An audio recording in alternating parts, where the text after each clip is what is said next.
Du søger på Pressreader inde i, for mit vedkommende er det App Store. Pressreader.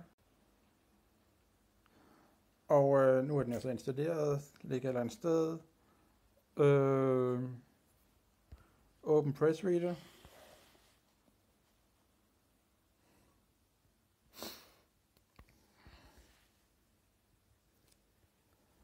Så kan du se her, der er alle mulige spændende aviser og magasiner. Wall Street Journal, Economist, alt muligt.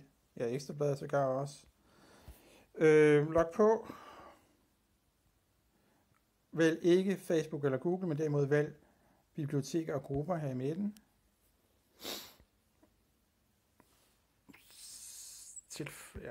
Så skal du vælge dit bibliotek. For mit vedkommende er det Sorø Bibliotek, så jeg søger på Sorø. Sorø Bibliotek. Jeg logger ind.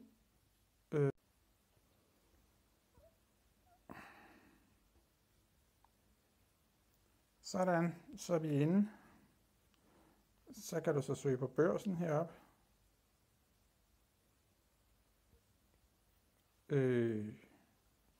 Man er logget ind, som du kan se, i 3 dage ad gangen, så skal man logge ind igen, ikke?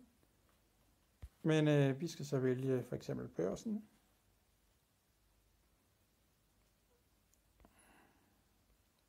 Den har vi her. Børsen Weekend. Her kan du se de seneste udgaver. Og så skal jeg simpelthen læse den her.